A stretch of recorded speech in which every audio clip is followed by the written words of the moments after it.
It's just really a God thing. This started on June 15th, on Father's Day. We had somebody who'd been visiting our church, and he said, hey, stay right here, I've got something for everybody. And we thought he was bringing something for the guys for Father's Day. He came back and he said, hey, I just bought a storage shed, and donated to us 40 cases of frying pans. In a town with a population of about 360, I could give a frying pan to everybody, including babies, and still have frying pans left over. So we really thought, what are we gonna do with a bunch of frying pans? And we prayed about it, and God spoke, and we came up with this idea of a food pantry. The national level for people living under the poverty level is like 11%. Our community is 33%. That's 3 times the national average. I got on the agenda for the city council meeting, and I came and I did what every good pastor does, and I had my pitch, and I was ready to go. And I just came in and said, hey, this is the dream, this is what we want to do, and we don't have space for it. And so the mayor looked at the city secretary and he said, hey, what's in that area over there? She told him they were just storing some stuff, and he said, move it to my office and give them that space. I don't know if you know much about elected officials. They don't usually do that kind of stuff.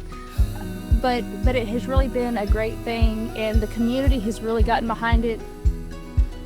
And these are meals that before we put them in here, before we put them together, I cooked for my family at home, because I don't want to give them something that tastes like junk. So this has everything they need in there, and we've showed them how to do it. This one has green chilies, a package of Fiesta rice, diced tomatoes, black beans, and a can of chicken breast. We put a recipe in there. It says, this is what you have, this is how you cook it. I've been to food pantries before, and you get a box of food. If you're not skilled in cooking, if you don't know what to make, you go home and half the food doesn't get used because you don't know what you're doing. This way, they have everything they need. We put some together for tuna casserole, barbecue chicken pizza pockets, and everything they need is in there. Hash brown casserole, it's all in there. There's no milk needed, there's no butter needed, there's nothing needed but what's already in there. But it's not just about the food. When people come, we offer them prayer.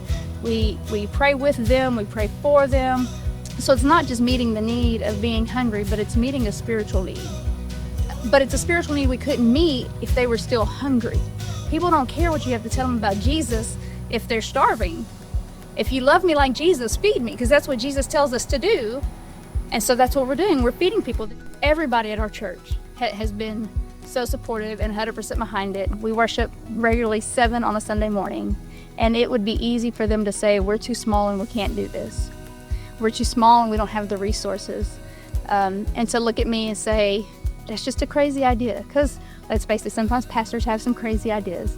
But instead, they have trusted that I am listening to God, and they have been in prayer with me about it, and they have been so super supportive and said, okay, how can we make it work?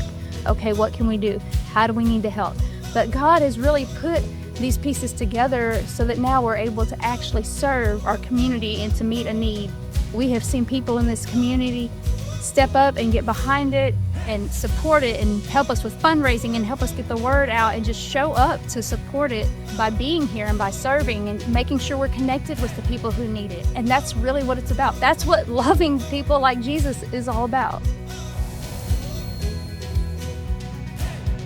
We just trust God's gonna do it, whatever it is.